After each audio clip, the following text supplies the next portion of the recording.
My dear respected sisters, Allah subhanahu wa ta'ala has given us so many ni'mah. We can hear, we can see, we can walk. Allah has given us homes, He has given us families. The biggest ni'mah that Allah has given us is the ni'mah of Iman. বিসমিল্লাহির রহমানির রহিম। আমার প্রিয় সম্মানিত বোনেরা ও ভাইয়েরা, আল্লাহ সুবহানাহু ওয়া তাআলা আমাদের অনেক নেয়ামত অর্থাৎ আশীর্বাদ দিয়েছেন। আমরা শুনতে পারি, আমরা দেখতে পারি, আমরা হাঁটতে পারি। আল্লাহ আমাদের ঘর দিয়েছেন, পরিবার দিয়েছেন। আল্লাহ আমাদের যে সবচেয়ে বড় নেয়ামত দিয়েছেন তা হল ঈমানের নেয়ামত। যার ঈমান আছে, হাদিসে বলা হয়েছে, মান কালা লা ইলাহা ইল্লাল্লাহ মুখলিসান দাখালাল জান্নাহ। যে ব্যক্তি ইখলাসের সাথে কালিমা পাঠ করবে সে জান্নাতে অর্থাৎ বেহেশতে প্রবেশ করবে। কালা লা ইলাহা ইল্লাল্লাহ মুখলিসান দাখালাল জান্নাহ। The person who will recite the kalima with ikhlas will enter into Jannah. There is nothing in the world, call it wealth, call it degrees, call it power, call it position, that can reach you to Jannah unless you have Iman. But today Iman is neglected, Iman is forgotten, Iman is taken for granted. I am a Muslim, finished. Yes, you are a Muslim, but in what level are you? You see? Are we acting on the commands of Allah? Are we acting on the way of Rasul sallallahu alaihi wasallam? Are we making efforts for the deen? Then we can say that yes, we are good Muslims. But what is the condition today? What percentage of people, Muslims, are making salat? What percentage of Muslims are making efforts for the deen? What percentage of ladies are observing proper hijab? Somebody asked Maulana Ilyas, rahmatullah alayh, what is the object? What do you want to do? I don't remember, it was Maulana Ilyas or Maulana Yusuf, rahmatullah alayh. He said, through my effort, I want to reach the ummah back to the stage where Rasul sallallahu alaihi wasallam left them.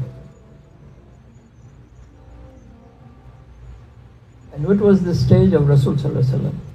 100% making salat, 100% making efforts on the deen, 100% make fasting, 100% ladies in parda. That was the position of the ummah where Rasul sallallahu alaihi wasallam left them. Where are we now? দুনিয়াতে এমন কিছুই নেই, তা সম্পদ হোক, degree হোক, ক্ষমতা হোক বা পদমর্যাদা হোক, যা আপনাকে জান্নাতে পৌঁছে দিতে পারে যদি না আপনার ঈমান থাকে। কিন্তু আজ ঈমান অবহেলিত, ঈমানকে ভুলে যাওয়া হয়েছে। ঈমানকে সাধারণ ব্যাপার বলে ধরে নেওয়া হয়। আমি একজন মুসলমান, ব্যাস। হ্যাঁ, আপনি একজন মুসলমান, কিন্তু আপনি কোন স্তরে আছেন বুঝতে পারছেন? আমরা কি আল্লাহর আদেশ পালন করছি? আমরা কি রসুল সাল্লাল্লাহু আলাইহি ওয়াসাল্লামের পথে চলছি? আমরা কি দ্বীনের ধর্মের জন্য মেহনত করছি? তাহলে আমরা বলতে পারি যে হ্যাঁ, আমরা ভালো মুসলমান। কিন্তু আজকের অবস্থা কি? কত শতাংশ মানুষ মুসলমান সালাত আদায় করছে? কত শতাংশ মুসলমান দ্বীনের জন্য মেহনত করছে? কত শতাংশ মহিলা সঠিক হিজাব পালন করছেন? কেউ মাওলানা ইলিয়াস রহমতুল্লাহি আলাইহিকে জিজ্ঞাসা করেছিল, আপনার উদ্দেশ্য কি? আপনি কি করতে চান?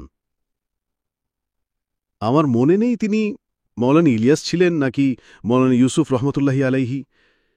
তিনি বলেছিলেন, আমার মেহনতের মাধ্যমে আমি উম্মাহকে সেই পর্যায়ে ফিরিয়ে নিয়ে যেতে চাই যেখানে রাসূল সাল্লাল্লাহু আলাইহি ওয়াসাল্লাম তাদের রেখে গিয়েছিলেন। আর রাসূল সাল্লাল্লাহু আলাইহি ওয়াসাল্লামের সময়কার পর্যায়টা কেমন ছিল? 100% সালাত আদায়, 100% দ্বীনের উপর মেহনত, 100% রোজা পালন, 100% মহিলারা পর্দায়। এটাই ছিল উম্মাহর অবস্থা যখন রাসূল তাদের রেখে গিয়েছিলেন। আর আমরা এখন কোথায়? তাই এই তাবলিগের ধর্মপ্রচারের কাজ শুধু বয়ান শোনার জন্য নয়। ওহ, কি সুন্দর বয়ান! এটা হলো উম্মাকে তার দায়িত্বের কথা মনে করিয়ে দেওয়া, अपनी जिम्मेदारी का एहसास पैदा करना। आज वो एहसास नहीं है। আমরা ছোট ছোট দায়িত্বকে বড় দায়িত্ব বানিয়ে ফেলেছি। ও, আমি একজন ডাক্তার, আমি একজন ইঞ্জিনিয়ার, আমি একজন অধ্যাপক। আর আসল দায়িত্ব আমরা ভুলে গেছি। আর এই দায়িত্বের বিষয়ে মাওলানা ইনামুল হাসান সাহেব বলতেন, দাওয়াত के काम की जिम्मेदारी जैसे मर्दों पे है वैसे ही औरतों पे है। দাওয়াতের কাজের দায়িত্ব যেমন পুরুষদের ওপর, ঠিক তেমনি নারীদের ওপরও। जिम्मेदारी के लिहाज से कोई कमी नहीं है। দায়িত্বের দিক থেকে কোনো কমতি নেই। আর যদি আপনারা প্রথম দিককার মুসলমানদের দেখেন, রসুল সাল্লাল্লাহু আলাইহি ওয়াসাল্লামের স্ত্রী খাদিজা রাদিয়াল্লাহু আনহা মুসলমান হয়েছিলেন, তার বন্ধু আবু বকর রাদিয়াল্লাহু আনহু মুসলমান হয়েছিলেন, তার মুক্ত করা দাস যায়েদ মুসলমান হয়েছিলেন, যায়েদের স্ত্রী উম্মে আয়মান রাদিয়াল্লাহু আনহা মুসলমান হয়েছিলেন, আর আলী রাদিয়াল্লাহু আনহু, যিনি একজন ছোট বালক ও তার চাচাতো ভাই ছিলেন, তিনি মুসলমান হয়েছিলেন। বলতে গেলে এটাই ছিল রাসূল সাল্লাল্লাহু আলাইহি ওয়াসাল্লামের প্রথম জামাত বা দল, দুজন পুরুষ, দুজন মহিলা এবং একজন যুবক। আর তিনি তাদের মাধ্যমেই দাওয়াতের মেহনত শুরু করেন। খাদিজা রাদিয়াল্লাহু আনহা দাওয়াত দিচ্ছেন, আবু বকর রাদিয়াল্লাহু আনহু দাওয়াত দিচ্ছেন, যায়েদ, সবাই দাওয়াত দিচ্ছেন। রাসূল সাল্লাল্লাহু আলাইহি ওয়াসাল্লামের আগে যেই নবীরা এসেছিলেন, সেই আম্বিয়া আলাইহিমুস সালামের মেহনত এবং খাতেমুন নবিয়্যিন রাসূলুল্লাহ সাল্লাল্লাহু আলাইহি ওয়াসাল্লামের মেহনতের মধ্যে পার্থক্য আছে। পার্থক্যটা কি? রাসূলের আগে, এই উম্মতের আগে যেই মুসলমান হতো, নবী তাদের ইবাদত শেখাতেন। ক্যা শিখাতে থে? ইবাদত। আর নবী নিজে দাওয়াতের কাজ করতেন।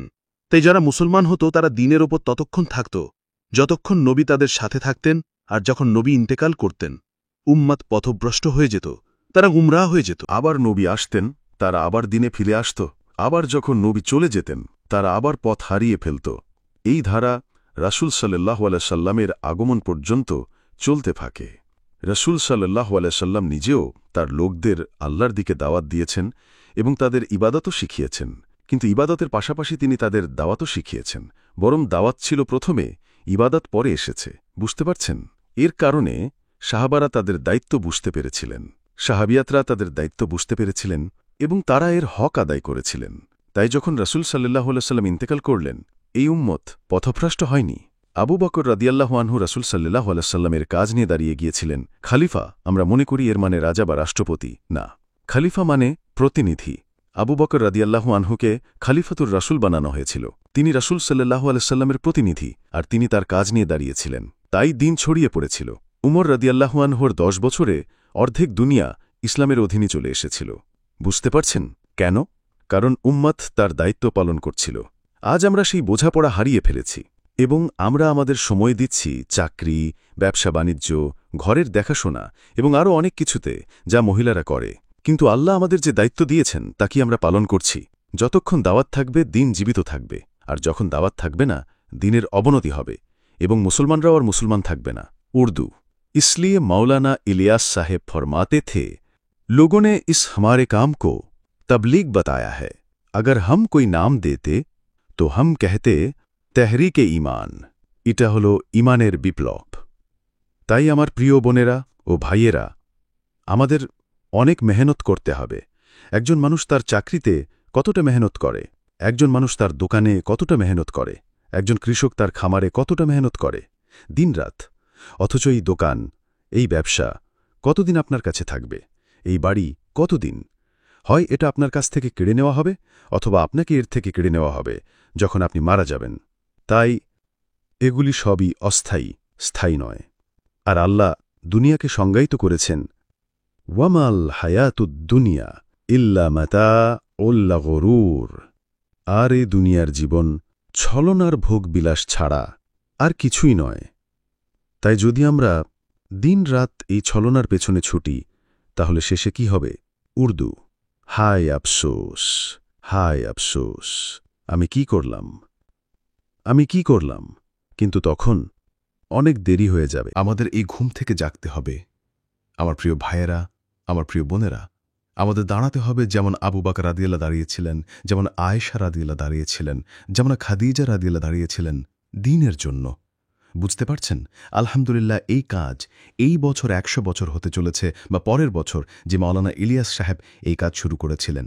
আর যখন প্রথম জামাতগুলো বের হয়েছিল, তিনি বলেছিলেন, ওহে মেওয়াতিরা, তোমরা দেখছো তোমাদের পদচিহ্ন এখানে পড়ছে, আর আমি দেখছি তোমাদের পদচিহ্ন ইংল্যান্ড এবং আমেরিকায় পড়ছে। আর আমি ১৯৮৯ সালে এখানে ছিলাম যখন প্রথম মেওয়াতি জামাত আমেরিকায় এসেছিল, এবং আমি তাদের স্বাগত জানিয়েছিলাম। তাই ইনশাআল্লাহ আমার প্রিয় ভাইয়েরা, আমার প্রিয় বোনেরা, এটা এমন নয় যে মাশাআল্লাহ ভাইয়েরা ভারত, পাকিস্তান, বাংলাদেশ থেকে এসেছেন, আমরা সুন্দর বয়ান শুনেছি। না, আমাদের একটি সিদ্ধান্ত নিতে হবে। কি সিদ্ধান্ত? প্রথমত, আমি একজন মুসলমান। দ্বিতীয়ত, আমি রাসূল সাল্লাল্লাহু আলাইহি সাল্লামের উম্মত। আমাদের দুটি দায়িত্ব আছে, একটি নয়। শুধু নামাজ পড়া, রোজা রাখা এবং হিজাব করা যথেষ্ট নয়। এটা যথেষ্ট নয়। এই উম্মতের জন্য আমাদের নিজেদের দিনের উপর থাকতে হবে এবং বাকি মানব জাতিকে এর দিকে দাওয়াত দিতে হবে। বাকি মানব জাতিকে। আর আমেরিকায় আপনাদের একটি বিশেষ সুযোগ রয়েছে, কারণ আপনারা জানেন অন্য দেশে একই ধরনের মানুষ থাকে। ইন্দোনেশিয়া গেলে সবাই ইন্দোনেশিয়ান, মালয়েশিয়া গেলে সবাই মালয়েশিয়ান, কিন্তু এখানে প্রায় সারা বিশ্বের মানুষ আছে। তাই আমাদের অনেক জাতির উপর কাজ করার এবং তাদের উপর মেহনত করার সুযোগ আছে, যাতে তারা এই কাজ করে এবং তাদের দেশে এই কাজ নিয়ে যায়। আর মাওলানা ইলিয়াস সাহেব আরও বলতেন, যদি এই কাজ অর্থাৎ দাওয়াতের কাজ মহিলাদের মধ্যে চালু হয়ে যায়, তাহলে আমার দৃঢ় বিশ্বাস যে দিন অর্থাৎ ধর্ম উজ্জ্বলভাবে ছড়িয়ে পড়বে। কেন? কারণ জনসংখ্যার অর্ধেকেরও বেশি হলেন মহিলা। যদি সব পুরুষ দাওয়াতের কাজ করে কিন্তু মহিলাদের দাওয়াতের কাজের জন্য কোনো ফিকির বা চিন্তা না থাকে, তবে হেদায়েত আসবে না।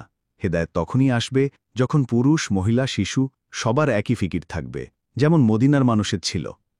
পুরুষদের দিনের ফিকির ছিল, মহিলাদের দিনের ফিকির ছিল, শিশুদের দিনের ফিকির ছিল। রাসূল সাল্লাল্লাহু আলাইহি ওয়াসাল্লাম তাদের উপর মেহনত করেছিলেন, কারণ তিনি জানতেন তিনি চিরকাল বেঁচে থাকবেন না। কিন্তু তার দায়িত্ব কিয়ামত পর্যন্ত, আর তার দায়িত্ব সারা বিশ্বে। তাহলে মানুষ কিভাবে তার বার্তা পাবে? তিনি সাহাবা এবং সাহাবিয়াতদের জামাত তৈরি করেছিলেন, যারা মক্কা ও মদিনায় মেহনত করেছিলেন, এবং তারা সফরও করেছিলেন। উম্মে হারাম রাজিয়াল্লাহু আনহা, রাসূল সাল্লাল্লাহু আলাইহি ওয়াসাল্লাম তার বাড়িতে গিয়ে বিশ্রাম নিতেন। একদিন তিনি বিশ্রাম নিচ্ছিলেন, তিনি ঘুম থেকে উঠে হাসছিলেন। উম্মে হারাম বললেন, ইয়া রাসূলুল্লাহ, আপনি কেন হাসছেন? তিনি বললেন, আমি স্বপ্নে আমার উম্মতের কিছু লোককে দেখেছি, তারা রাজার মতো জাহাজে বসে আছে এবং নদী, সাগর পার হচ্ছে। তিনি বললেন, ইয়া রাসূলুল্লাহ, আপনি দোয়া করুন যেন আমি তাদের সাথে থাকি। রাসূল সাল্লাল্লাহু আলাইহি ওয়াসাল্লাম তার জন্য দোয়া করলেন। তিনি আবার ঘুমালেন, আবার উঠলেন, আবার হাসলেন। তিনি আবার একই প্রশ্ন করলেন, তিনি আবার একই উত্তর দিলেন, এবং তিনি আবার বললেন, ইয়া রাসূলুল্লাহ, আপনি দোয়া করুন যেন আমি দ্বিতীয় দলেও থাকি। তিনি বললেন, না, তুমি প্রথম দলের সাথে আছো। তে রাসূল সাল্লাল্লাহু আলাইহি ওয়াসাল্লামের পরে আবু বকর, উমর, উসমান, আলী রাজিয়াল্লাহু আনহু এর পরে যখন মুয়াবিয়া রাজিয়াল্লাহু আনহু সমুদ্রের ওপারে লোক পাঠাচ্ছিলেন, উম্মে হারাম রাজিয়াল্লাহু আনহা তার স্বামীর সাথে গিয়েছিলেন, এবং তারা সাইপ্রাসে গিয়েছিলেন, যা গ্রিসের কাছে, এবং সেখানে তিনি শহীদ হয়েছিলেন। তার কবর এখনও সেখানে আছে। তাই মহিলারা কখনো কখনো এগিয়েছিলেন। প্রথম যে ব্যক্তি জীবন দিয়েছেন তিনি হলেন সুমাইয়া রাজিয়াল্লাহু আনহা। প্রথম যে ব্যক্তি তার সমস্ত সম্পদ ব্যয় করেছেন তিনি হলেন খাদিজা রাজিয়াল্লাহু আনহা। বুঝতে পারছেন? তাই প্রথম যুগে প্রথম দিকে মহিলারা কখনো এগিয়েছিলেন, কখনো পুরুষরা এগিয়েছিলেন। তারা দিনের জন্য ত্যাগ স্বীকারে সামান ছিলেন। কিন্তু এই সময় এসে কি হয়েছে?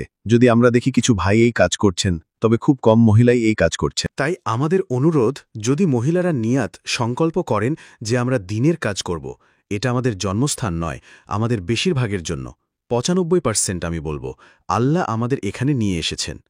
এমন নিয়ত করবেন না যে আমি কিছু টাকা কামাবো। উর্দু, ইয়ে বহুত ঘাটিয়া নিয়ত হে। এটা খুব নিম্নমানের নিয়ত। নিয়ত করুন যে আমি দিনের কাজ করব। আমি আমার স্বামীকে দিনের কাজ করতে সাহায্য করব। আমি আমার সন্তানদের দিনের কাজ করার জন্য বড় করব, যেমন সাহাবিয়ারা করেছিলেন। যখন রাসূল সাল্লাল্লাহু আলাইহি ওয়াসাল্লাম মদিনা থেকে বের হতেন, বদরে, হুনাইনে, বিভিন্ন জায়গায় যেতেন, তিনি মদিনার বাইরে থামতেন দেখার জন্য কে এসেছে, কে আসেনি, কিছু পেছনে রয়ে গেছে কিনা। তখন তিনি ছোট ছেলেদের দেখতেন যারা উৎসাহের বশে আল্লাহর পথে যাওয়া জামাতে যোগ দিয়েছে, এবং তিনি তাদের বয়স জিজ্ঞাসা করতেন। যদি তাদের বয়স ১৫-র কম হতো তিনি তাদের ফিরিয়ে দিতেন, যদি ১৫-র বেশি হতো তিনি তাদের সাথে নিতেন। তো এই ছেলেরা আল্লাহর পথে যাওয়ার ইচ্ছা কোথা থেকে পেল? উমায়ের ইবনে আবি ওয়াক্কাস রাদিয়াল্লাহু আনহু বদরে যাওয়া লোকদের সাথে যাচ্ছিলেন এবং তিনি লুকিয়েছিলেন। তখন তার ভাই সাদ ইবনে আবি ওয়াক্কাস রাদিয়াল্লাহু আনহু বললেন, উমায়ের, তুমি কেন লুকাচ্ছ? তিনি বললেন, আমার প্রিয় ভাই, এটা আমার আশা এবং আমার আকাঙ্ক্ষা। উর্দু, ইয়ে হামারি তামান্না হে। এটা আমাদের আকাঙ্ক্ষা যে আমি আল্লাহর পথে যাব এবং আমি জিহাদ করব এবং আমি শহীদ হব এবং আমি জান্নাতে যাব। তাহলে তুমি কেন লুকাচ্ছ? তিনি বলেন, আমার ভয় হয় যদি রসুল সাল্লাল্লাহু আলাইহি ওয়াসাল্লাম আমাকে দেখে ফেলেন, তিনি আমাকে ফিরিয়ে দেবেন। তার মানে তার বয়স 15-র কম ছিল এবং সত্যিই রাসূল সাল্লাল্লাহু আলাইহি ওয়াসাল্লাম তাকে দেখে ফেললেন। তিনি বললেন, উমার, তুমি খুব ছোট, ফিরে যাও। সে কাঁদতে শুরু করল। কেন কাঁদছ? সে বলল, ইয়া রাসূলাল্লাহ, এটা আমার আকাঙ্ক্ষা, এটা আমার তামান্না যে আমি আল্লাহর পথে যাব এবং আমি জিহাদ করব এবং আমি শহীদ হব এবং আমি জান্নাতে যাব। তার আকাঙ্ক্ষা এবং উৎসাহ দেখে রাসূল সাল্লাল্লাহু আলাইহি ওয়াসাল্লাম বললেন, ঠিক আছে, তুমি আমাদের সাথে এসো। তাই সে তাদের সাথে যোগ দিল এবং বদরের যুদ্ধে অংশ নিল। আপনারা জানেন ৭০ জন মুশরিক মূর্তিপূজক নিহত হয়েছিল, তাদের মধ্যে আবু লাহাব, আবু জহল ছিল। ৭০ জন মুশরিককে বন্দী করা হয়েছিল, ১৪ জন সাহাবা শহীদ হয়েছিলেন এবং উমায়ের ইবনে আবি ওয়াক্কাস তাদের মধ্যে একজন ছিলেন। আল্লাহ তার আকাঙ্ক্ষা পূরণ করেছিলেন। এই বছরই আমরা বদরে গিয়েছিলাম এবং সেখানে তারা একটা কুয়ো তৈরি করেছে এবং তারা ১৪ জন শহীদের নাম লিখেছে। প্রথম যে নামটি আমি দেখলাম লেখা আছে, উমায়ের ইবনে আবি ওয়াক্কাস। শিশুদের এই আবেগ ছিল, নারীদেরও এই আবেগ ছিল যে আমাদের জীবন ও সম্পদ দিনের জন্য ব্যয় হবে। আজ জীবন ও সম্পদ কোথায় ব্যয় করছি? এটা ভাবার বিষয়। আল্লাহ আমাদের জান জীবন দিয়েছেন, তিনি আমাদের মাল সম্পদ দিয়েছেন, আমরা এর মালিক নই। বুঝতে পারছেন? যদি আপনি এর মালিক হতেন, যদি আপনি আপনার জীবনে মালিক হতেন, তাহলে নিশ্চয়ই আপনি মারা যেতেন না। যদি আপনি আপনার সম্পত্তির মালিক হন, তাহলে যদি তা আপনার কাছ থেকে কেড়ে নেওয়া হয়, কেন আপনি তা থামাতে পারেন না? তাই এটা আল্লাহর পক্ষ থেকে আমানত, এবং তিনি দেখতে চান আমার বান্দারা, আমার দাসীরা কিভাবে তাদের সময় এবং তাদের সম্পদ ব্যয় করে, কোথায় তারা তা ব্যয় করে। যদি আমরা ইহুদি ও খ্রিস্টানদের মতো ব্যয় করি, একটি হাদিস আছে যে একজন মুমিনের বা বিশ্বাসের জীবন একজন বন্দির মতো, আর এই দুনিয়ার জীবন কাফেরের জন্য জান্নাত। এর মানে কি? একজন বন্দী, তাকে সীমানার মধ্যে থাকতে হয়। সে যা খুশি খেতে পারে না, যা খুশি পোশাক পরতে পারে না, যেখানে খুশি যেতে পারে না। মুমিনও আমরা যা খুশি খেতে পারি না, আমাদের দেখতে হবে তা হালাল কি না। বিশেষ করে এই দেশে কিছু না জেনেই খাবেন না, তাহাকিক করুন এতে হালাল উপাদান আছে নাকি হারাম উপাদান আছে। তারপর আপনি যা খুশি পোশাক পরতে পারেন না, আপনি রাস্তার লোকদের মতো পোশাক পরতে পারেন না। পুরুষদের জন্য একটি পোশাকের নিয়ম আছে, মহিলাদের জন্য একটি পোশাকের নিয়ম আছে, এবং আপনি যেখানে খুশি যেতে পারেন না, আপনি হারাম জায়গায় যেতে পারেন না। তাই এই দুনিয়ার জীবন মুমিনের জন্য একটি কারাগারের মতো, আর এই দুনিয়ার জীবন কাফেরের জন্য জান্নাত। কেন? সে যা খুশি তাই করে, যেখানে খুশি যায়, যা খুশি খায়। এবং আমি অন্যান্য বিবরণে যাব না, তারা পশুর মতো যা খুশি তাই করে। একজন মানুষ এবং একটি পশুর মধ্যে পার্থক্য কি? পশু যা খুশি তাই করে, এর কোনো লাইসেন্স, কোনো নিয়ন্ত্রণ নেই। কিন্তু একজন মানুষ, সে আল্লাহর বান্দা, সে আল্লাহর আনুগত্য করে, সে তার রসুলকে অনুসরণ করে, সেটাই একজন মানুষ। বুঝতে পারছেন? তাই আমার প্রিয় সম্মানিত ভাই ও বোনেরা, আমাদের জীবন প্রথমে মুসলমান হিসেবে এবং দ্বিতীয়ত রসুল সাল্লাল্লাহু আলাইহি ওয়াসাল্লামের উম্মত হিসেবে যাপন করতে হবে। এবং এটাই সাহাবাদের জীবনে উদাহরণ। তারা বলতে পারত, আমরা সাহাবী, আমরা রসুলের সাহাবা, যেই দিন চায় এসে আমাদের কাছ থেকে নিয়ে যাও, আমরা মক্কায় বা মদিনায় থাকব। কিন্তু তারা তা বলেনি, বরং তারা তাদের দায়িত্ব জানত। রসুল তাদের বলেছিলেন, যারা অনুপস্থিত তাদের কাছে এটি পৌঁছে দাও, তোমাদের মধ্যে যারা উপস্থিত আছো তাদের কাছে পৌঁছে দাও। তাই তারা গিয়েছিল। তারা মক্কা এবং মদিনায় থাকেনি। উলামারা বলেন 10 থেকে 15,000 কবর হেজাজে পাওয়া যায়। বাকি কবরগুলো কোথায় গেল? আরাফাতে 1,25,000 ছিল, তাই পুরুষরা গিয়েছিল, মহিলারা গিয়েছিল, শিশুর আল্লাহর পথে গিয়েছিল। বুঝতে পারছেন? তাই ইনশাআল্লাহ আমাদের নিয়ত করতে হবে যে আমরা এই কাজটি করব, দাওয়াতের কাজ, যা মাওলানা ইলিয়াস সাহেব পুনরুজ্জীবিত করেছিলেন। তিনি দেখেছিলেন যে দাওয়াত নেই, খুরুজ মানে বাইরে যাওয়া নেই, এবং তিনি দেখেছিলেন যে ইলম মানে জ্ঞান মাদ্রাসার 4 দেয়ালের মধ্যে সীমাবদ্ধ, এবং প্রধানত শিশুরা ইলম অধ্যয়ন করছে, এবং ইহসান ও তাজকিয়া মানে আত্মশুদ্ধি বড় বড় মাশায়েখদের ঘরে সীমাবদ্ধ। অল্প কিছু লোক এর থেকে উপকৃত হচ্ছে। তার চিন্তা ছিল সাধারণ মানুষ কিভাবে দিন পাবে, এটাই ছিল তার চিন্তা। তারা মাদ্রাসায় যেতে পারে না, তারা খানকায় যেতে পারে না, দোকানদার, ব্যবসায়ী, ট্যাক্সি ড্রাইভার, দিনমজুর। তাই তার চিন্তা, তিনি খুব চিন্তিত ছিলেন এবং তিনি আল্লাহ সুবহানাহু ওয়া তাআলার কাছে কেঁদেছিলেন, উম্মতের কি হবে? তারা ঈমান ছাড়া মারা যাচ্ছে। তাই আল্লাহ তার উপর এই কাজটি খুলে দিয়েছিলেন। বুঝতে পারছেন? এবং আল্লাহ সুবহানাহু ওয়া তাআলা তার ইখলাসের কারণে তাকে কবুল করেছিলেন। কখনো কখনো তিনি তার ঘরে পায়চারি করতেন এদিক ওদিক, এবং তার স্ত্রী বলতেন, দয়া করে আপনার কি হয়েছে, এসে ঘুমান। তিনি বলতেন, যদি আমার মধ্যে যে ফিকির আছে সেই ফিকির তোমার মধ্যে আসত তাহলে আমরা দুজন পায়চারি করতাম, শুধু আমি একা নই। উর্দু। তো ये अभी मसला है कि हम चाहते हैं हमारी औरतें भी हमारे माँ बहनें भी इस काम में लगे। তাই এখন এটাই সমস্যা যে আমরা চাই আমাদের মহিলারাও, আমাদের মা বোনেরাও এই কাজে যুক্ত হোক। বুঝতে পারছেন? उर्दू। नमाज पढ़ना ठीक है, रोजा रखना ठीक है, लेकिन ये काफी नहीं है। নামাজ পড়া ঠিক আছে, রোজা রাখা ঠিক আছে, কিন্তু এটাই যথেষ্ট নয়। এটা যথেষ্ট নয়। আমাদের দিনের জন্য মেহনত করতে হবে, আমাদের দিনের জন্য ত্যাগ স্বীকার করতে হবে, যেমন সুমাইয়া করেছিলেন, যেমন খাদিজা করেছিলেন, যেমন অনেক সাহাবিয়াত করেছিলেন।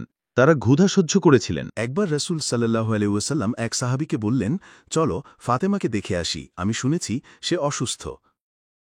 তাই যখন তারা ফাতেমা রাদিয়াল্লাহু আনহার বাড়ির কাছে এলেন, তিনি ভেতর থেকে ডেকে বললেন, হে আমার পিতা, আপনি এই সাহাবীর সাথে প্রবেশ করতে পারবেন না, কারণ আমার কাছে পর্দা করার মতো যথেষ্ট কাপড় নেই, তার কাছে এতটুকু কাপড়ও ছিল না। তাই রসুল সাল্লাল্লাহু আলাইহি ওয়াসাল্লাম বাইরে থেকে তার চাদর দিলেন এবং তিনি পর্দা করলেন, আর তারপর তিনি ঘরে প্রবেশ করলেন। যখন তিনি পর্দার এই দিকে এলেন, ফাতেমা রাদিয়াল্লাহু আনহা উঠে দাঁড়ালেন এবং তার মাথা তার পিতার বুকে রাখলেন এবং তিনি কাঁদছিলেন এবং তিনি বলছিলেন, হে আমার পিতা, আমি ক্ষুধার্ত ছিলাম এবং কোনো খাবার নেই, এখন আমি অসুস্থ, কোনো ওষুধ নেই। তখন রসুল সাল্লাল্লাহু আলাইহি ওয়াসাল্লাম তাকে সান্ত্বনা দিলেন এবং বললেন, হে আমার কন্যা, কেঁদো না। তুমি কি জানো না যে আল্লাহ তোমাকে জান্নাতের নারীদের নেত্রী বানাবেন? তাই আমাদের সামনে আখিরাত রাখতে হবে, দুনিয়া নয়। আমাদের আখেরাতের জন্য প্রতিযোগিতা করতে হবে, দুনিয়ার জন্য নয়। আমরা অমুসলিমদের মতো হতে পারি না, আমরা ইহুদি, নাসারা, খ্রিস্টানদের মতো হতে পারি না। আমাদের উদাহরণ হলেন সাহাবা, আমাদের মহিলাদের জন্য উদাহরণ হলেন সাহাবিয়াতরা, আমাদের যুবকদের জন্য উদাহরণ হলেন তরুণ সাহাবা এবং সাহাবিয়াতরা। তারা কিভাবে দিনের জন্য মেহনত করেছিলেন। উর্দুতে ক্যাসি মায়ে থি, ক্যাসি বেহনে থি, কেমন মা ছিলেন, কেমন বোন ছিলেন। যখন হামজা রাদিয়াল্লাহুকে হত্যা করা হয়েছিল এবং তার শরীর বিকৃত করা হয়েছিল এবং তার বোন সাফিয়া রাদিয়াল্লাহু আসছিলেন, রাসূল সাল্লাল্লাহু আলাইহি ওয়াসাল্লাম তাকে দেখলেন এবং তিনি ভাবলেন, যদি সে হামজাকে এই অবস্থায় দেখে সে সহ্য করতে পারবে না। তাই তিনি তার পুত্র জুবাইর রাদিয়াল্লাহুকে পাঠালেন, যাও এবং তোমার মাকে থামাও। তাই সে গিয়ে বলল, আপনি আসতে পারবেন না। তিনি তাকে আঘাত করলেন এবং সে পড়ে গেল। সে বলল, রাসূল সাল্লাল্লাহু আলাইহি ওয়াসাল্লাম আপনাকে যেতে নিষেধ করেছেন। তিনি সাথে সাথে থেমে গেলেন। উর্দু। ऐसी इताअत था उनके अंदर, এমন আনুগত্য ছিল তাদের মধ্যে। তিনি বললেন, আমি জানি হামজার কি হয়েছে, আমি জানি তার কান ও নাক কেটে ফেলা হয়েছে এবং তার কলিজা চিবানো হয়েছে। আমি জানি দিনের জন্য এটা কোনো বড় ব্যাপার নয়। আমি তার জন্য কাফনের কাপড় নিয়ে এসেছি এবং তার জন্য দোয়া করতে এসেছি। যখন রসুল সাল্লাল্লাহু আলাইহি ওয়াসাল্লাম এটা শুনলেন, তিনি তাকে আসতে দিলেন। তিনি এলেন এবং দোয়া করলেন এবং কাফনের কাপড় হস্তান্তর করলেন এবং তিনি বাড়ি চলে গেলেন। উর্দু। ऐसी बहनें कहाँ है आज, আজ এমন বোন কোথায়? খানসা রাদিয়াল্লাহু 4 জন তরুণ ছেলেকে নিয়ে, যুবক 4 জনকে যুদ্ধে নিয়ে গিয়েছিলেন এবং তাদের সবচেয়ে শক্তিশালী লোকদের সাথে যুদ্ধ করতে উৎসাহিত করেছিলেন এবং 4 জনই শহীদ হয়েছিলেন। এবং যখন তিনি খবর পেলেন, তিনি বললেন, আমি আল্লাহর কাছে দোয়া করি যে যখন আল্লাহ আমার পুত্রদের ছায়া দেবেন, আমিও যেন তাদের সাথে একটি জায়গা পাই। আজ সেই মায়েরা কোথায় যারা তাদের সন্তানদের জান্নাতের কথা বলত, আখিরাতের কাহিনী শোনাত? তাই এটা খুবই গুরুত্বপূর্ণ, পুরুষ, মহিলা এবং শিশু আমরা সবাই যেন এই কাজটি করি। বুঝতে পারছেন? সবার নিয়ত আছে জনতা? ইনশাল্লাহ। পুরুষরা নিয়ত করুন, মহিলারা নিয়ত করুন। এবং 3টি জিনিস আছে যা নিজামুদ্দিনের মুরব্বীরা বলছেন প্রত্যেক মহিলার করা উচিত। 1 নম্বর, তাদের বাড়িতে 5টি আমলসহ তালিম করা উচিত। কোরআনের তাজবিদ করা, বই পড়া, 1 দিন মুনতাহাব হাদিস এবং 1 দিন ফাজাইলে আমল ও ফাজাইলে সাদাকাত। 6টি গুণের মুজাকারা করা। আর কি? ঘরোয়া তাশকিল উৎসাহিত করা। ঘরোয়া তাশকিল। বাবা, আপনি 4 মাসের জন্য কবে যাচ্ছেন?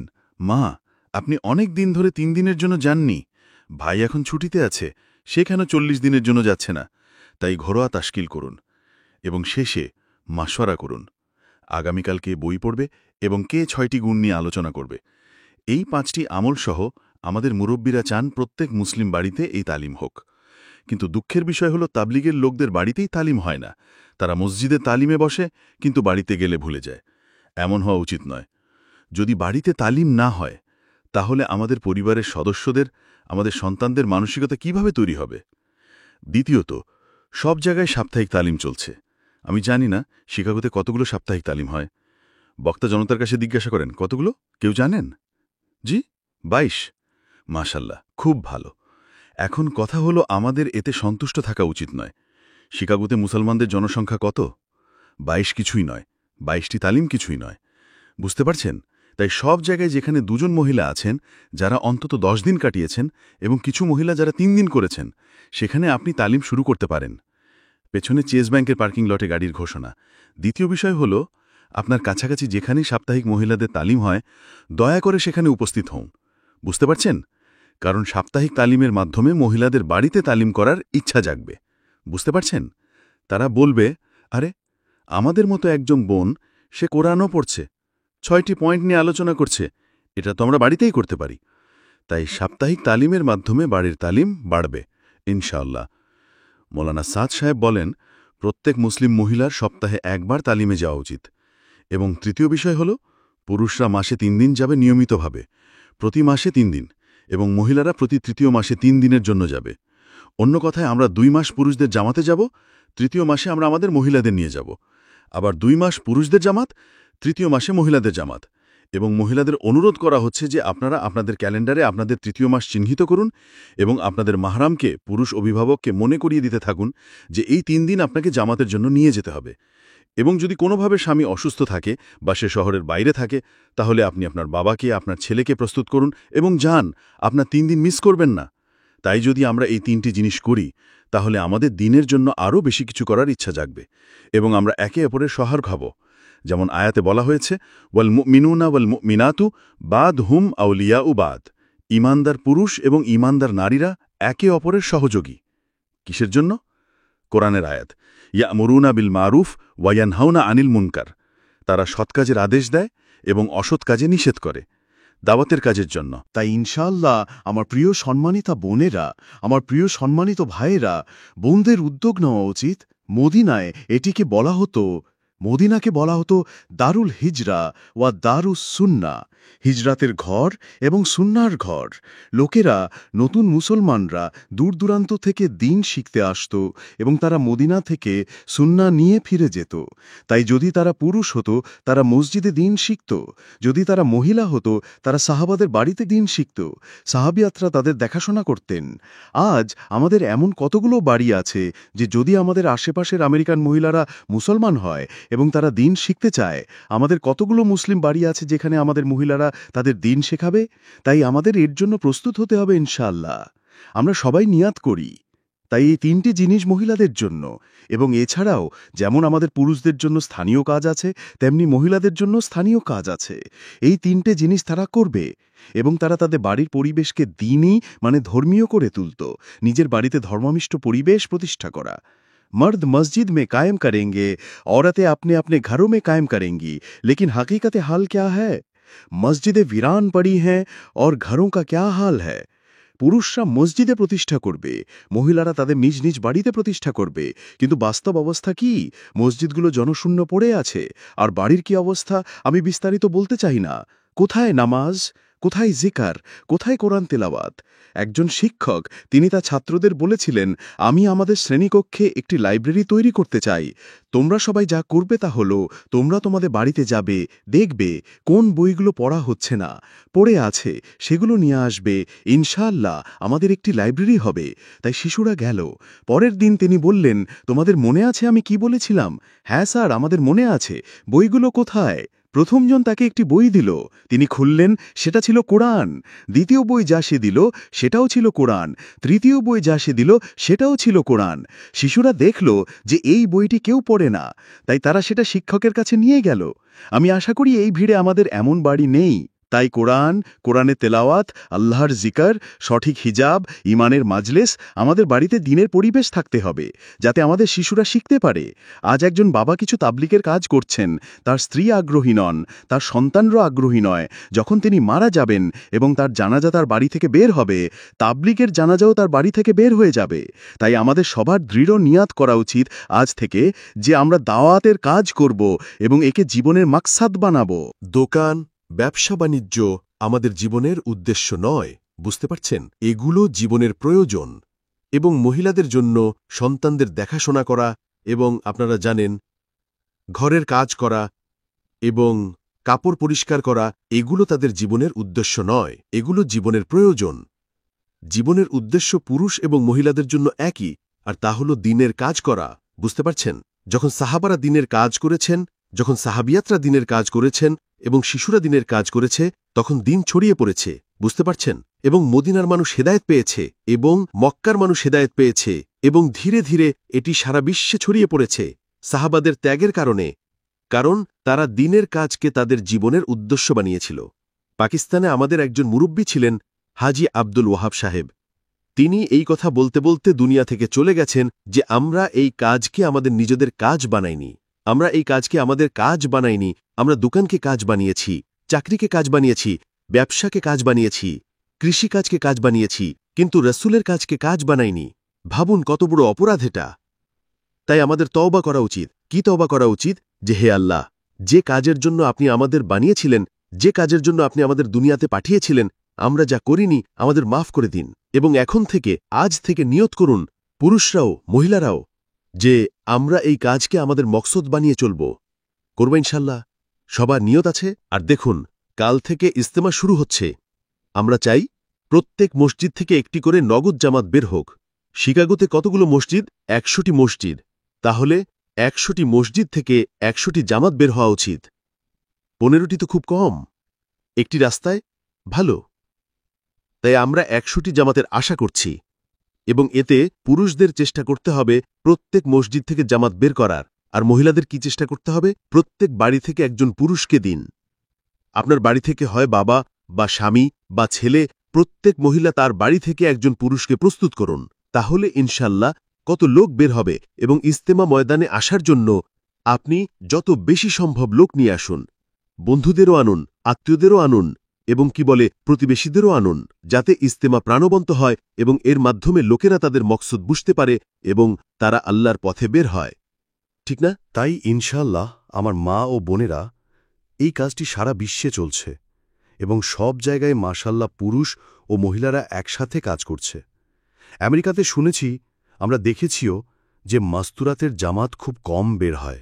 আর দেখুন, জামাতে বের হওয়ার জন্য মহিলাদের কোনো শর্ত নেই, শুধু কামেল পর্দা করতে হবে, ব্যাস। আর ছোট বাচ্চারা যেন না যায়। প্রথমে ৩ দিন লাগান, তারপর ১০ দিন লাগান, তারপর চিল্লা অর্থাৎ ৪০ দিন লাগান, তারপর ২ মাসের জন্য বিদেশে যান। এটাই মাস্তুরাতের খুরুজের তারতিব বা পদ্ধতি।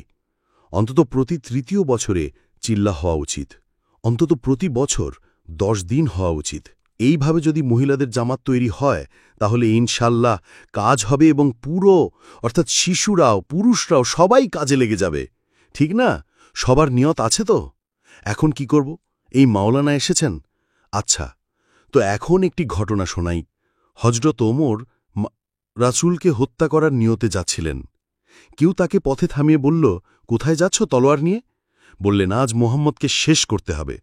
সে বলল, আরে তুমি নিজের বাড়ি যাও, দেখো তোমার বোন মুসলমান, তোমার ভগিনীপতি মুসলমান। তখন তিনি পথ বদলালেন আর বাড়ি গেলেন এবং তার কানে কিছু গুঞ্জন, ভেতরে কিছু কথা হচ্ছিল, তিনি তা শুনলেন। ভেতরে তার বোন এবং তার ভগিনীপতি এবং এক সাহাবী মিলে কুরআনের তালিম করছিলেন। এই আওয়াজ তার কানে এলো। তখন হযরত উমর দরজায় ধাক্কা দিলেন। তার ভগিনীপতি বেরোলেন, তাকে মারলেন। তার বোন এলেন, তাকে মারলেন, এত মারলেন যে তাদের মুখ থেকে রক্ত বের হতে লাগল। আর তার বোন কি বললেন, তুমি যা খুশি করো, আমরা মুসলমান হয়ে গেছি।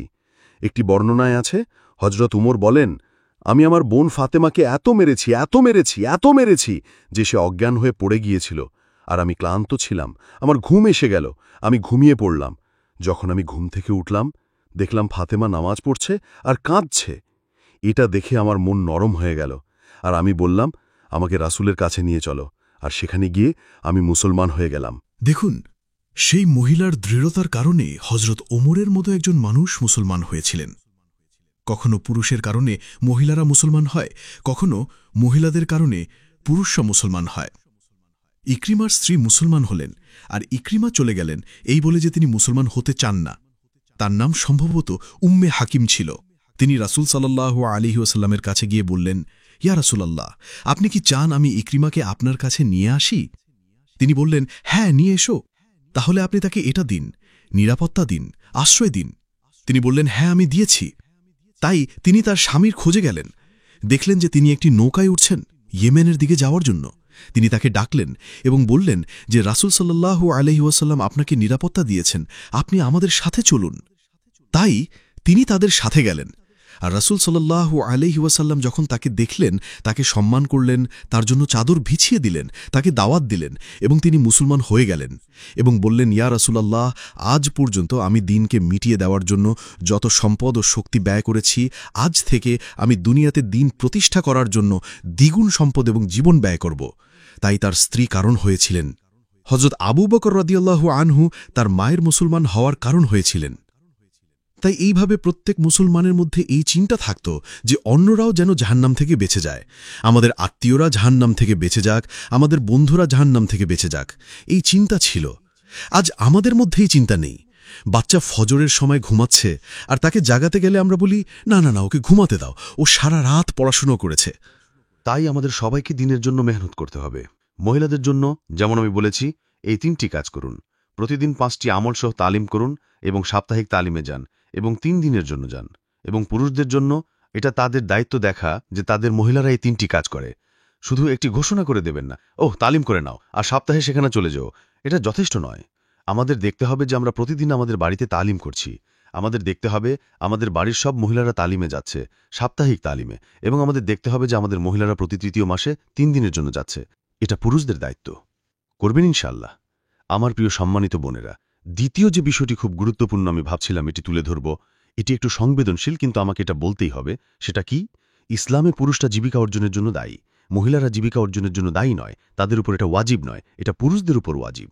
তাদের জন্য কাপড় আনুন, তাদের জন্য বাড়ি তৈরি করুন, তাদের জন্য খাবার আনুন, মহিলাদের জন্য। বুঝতে পারছেন?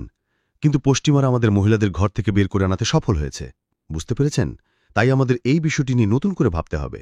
কেন কেন মহিলাদের জন্য অর্থ উপার্জন করা বাধ্যতামূলক নয়? তাহলে স্বামী কাজ করছে, স্ত্রী মহিলা কাজ করছে, তারা আরও বেশি অর্থ উপার্জন করবে। কিন্তু এই ধরনের জীবনে কোনো বরকত নেই, এবং এটাই অন্যতম প্রধান কারণ যে পশ্চিমা দেশগুলোতে বিবাহ বিচ্ছেদের হার এত বেশি। তাহলে কেন মহিলারা তাদের জীবিকা অর্জনের জন্য মেহনত করতে হয় না? যদি না স্বামী মারা যায়, তার কোনো সন্তান না থাকে, এগুলো চরম পরিস্থিতি।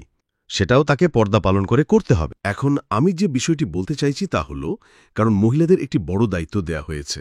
বড় দায়িত্বটা কি? তা হল ভবিষ্যৎ প্রজন্মকে গড়ে তোলা। এটা একজন মা যেমন করতে পারবেন, পুরুষরা তেমন করতে পারবে না। বুঝতে পারছেন? তাই এটা মহিলাদের সবচেয়ে বড় দায়িত্ব হল আমাদের ভবিষ্যৎ প্রজন্মকে এমনভাবে গড়ে তোলা যাতে তারা ঈমানে পরিপূর্ণ হয়, তাদের মধ্যে আল্লাহর জন্য ভালোবাসা থাকে, রাসূলের জন্য ভালোবাসা থাকে। বুঝতে পারছেন? এটা মহিলাদের জন্য এটা বড় দায়িত্ব। সাহাবিয়াতরা তাদের সন্তানদের এই ধাঁচে বড় করেছেন। বুঝতে পারছেন? এবং তারা শুধু দ্বীনের জন্য যুদ্ধই করেননি, পরবর্তীতে তারা, আপনারা জানেন, গভর্নরও হয়েছিলেন। উমর ইবনে আব্দুল আজিজ রাহমাহুল্লাহ, যাকে খোলাফায়ে রাশিদিনের একজন হিসেবে গণ্য করা হয়, যখন তিনি ইন্তেকাল করছিলেন, তার আত্মীয়রা তার কাছে এলেন এবং বললেন, আপনি কি করেছেন? আপনি আপনার ছেলেদের জন্য কিছুই রেখে যাননি, আপনি কি করেছেন?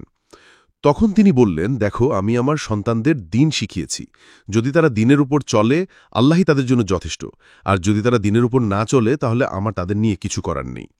তাই যখন তিনি ইন্তেকাল করলেন, কিছু সময় পর বানু আব্বাস ক্ষমতায় এলো এবং তারা বানু উমাইয়াদের উপর অত্যাচার করেছিল। কিন্তু তারা ওমর ইবনে আব্দুল আজিজের প্রত্যেক ছেলেকে খুঁজে বের করে বিভিন্ন জায়গার গভর্নর বানিয়েছিল। বুঝতে পারছেন? তাই দ্বীন আমাদের জীবনে গুরুত্বপূর্ণ। দ্বীন ছাড়া আমরা কিছুই না। দ্বীন ছাড়া একজন ব্যক্তির কোনো মূল্য নেই, একজন মহিলারও কোনো মূল্য নেই। বুঝতে পারছেন? আর যদি আপনার দ্বীন থাকে, তাহলে আপনি এই দুনিয়াতে সুখী হবেন, আপনি আখিরাতে সুখী হবেন এবং আপনি জান্নাতে সুখী হবেন।